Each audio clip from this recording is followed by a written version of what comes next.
Hello everyone, hope you're having a great day. Don't mind my gross mat here. We're just going to be doing something a little messy. And this is not going to be a long video. I just wanted to show you how you can make your own homemade glitter paint. And I have some here that I made, and as you can see, the mica is on the bottom. And all you got to do is just shake this up. And let me get a piece of paper to spread. I'm just going to get a regular sheet of paper, lined paper here. And so these things work really well. And so there's some green. And we're going to let these dry, and then you will see. Now, depending on how much mica you put in here, you're just going to need a couple things here. And so we have that one.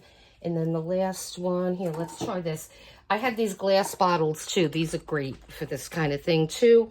I got these on Amazon. I got these on Amazon too. I think you might be like a pack of 12. And so that's a nice blue. So we're going to let this dry, and then you're going to see how the pigment in the mica comes to play. So what you're going to need is some kind of liquid watercolor, and I like the Blick brand, and that's the one that I used, and these bottles are huge. I mean, they last forever. And I do have to start breaking these out more too. And so they come in a set. I think there was a 12. So there were a dozen. And I bought these a while ago, but they were affordable. I mean, I love Blick. When I lived in New York, I used to love going to the physical stores, so I really miss that.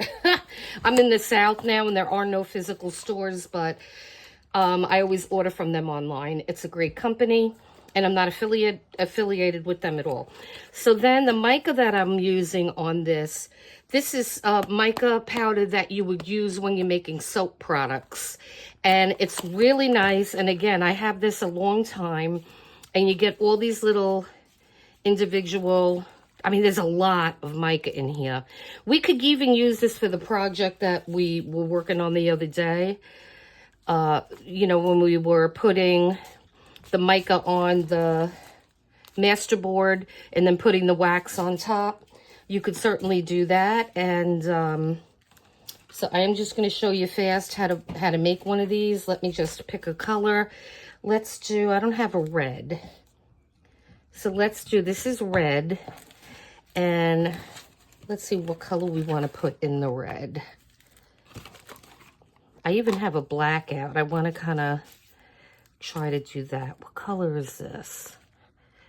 That looks like it might be pretty. It's a rose. I mean, you could even do a red on the red, but I think I just want to do something a little contrasting. So I'm going to put those all back. And it doesn't take much. So let's get one of our little containers. And I'm going to just open this, and don't breathe when you open these, because first of all, you don't want to breathe this in, and you don't want it to go all over the place. So I'm just going to take the ends of my spoon here, and I'm just going to grab some, maybe 2. You don't want to overdo it. You're going to have to just experiment and see what is going to work best for you. And so then we're going to take the liquid red watercolor. I'm just going to give it a shake because these have been sitting around for a while. Okay. And then we're just going to open this up, and see, this wasn't even opened unless yeah. Okay, so let me get rid of this.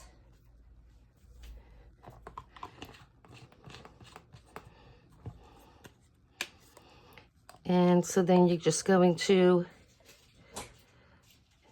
pour this in here. And it would be easier, I think, if you had a little funnel, but this seems to be working okay. And I'm not going to fill it all the way up. But if you wanted to, you certainly could do that. And so then all you're going to do is just shake it. Shake, shake, shake, shake. because you want to make sure that you don't see that. You want to see that the mica is, you see how it's being distributed in there.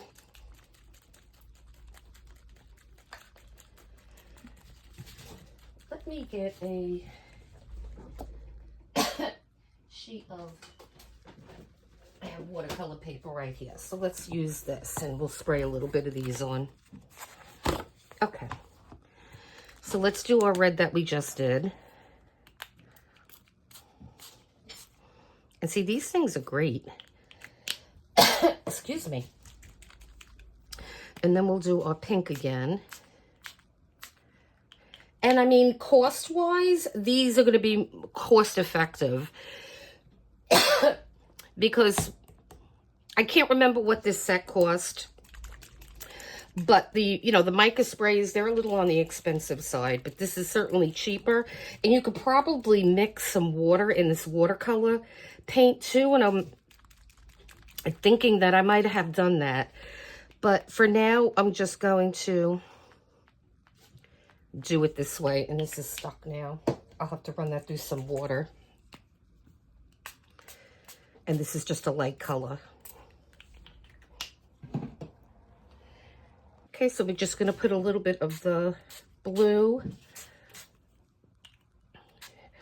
And because this is watercolor, you could now, let me get my spray bottle. You could move this stuff around. And especially if you're on watercolor paper, you could just like have a lot of fun with this.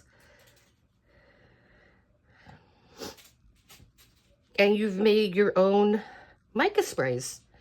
Okay, so I hope you like this video. Let me know if you want to see more videos like this. I love making stuff like this. You know, you could have your own supplies, which would be cheaper. And they're beautiful. So we're going to use these. I'll make some more of these. And we'll be using some of these in some projects. So guys, please hit like and subscribe to my channel. I appreciate all my new subscribers. Anyone that's new here, please feel free to subscribe. That would be fantastic. And you guys, oh, we still have the giveaway going on. It's coming near the end now. Tomorrow is already November 1st. It's running through the 6th. And so I will give you more information probably over the weekend. Be Halloween, everybody, because I'm putting this up today and it's Halloween. And so listen, you guys have a great day. And thank you so much for watching. Take care. Bye.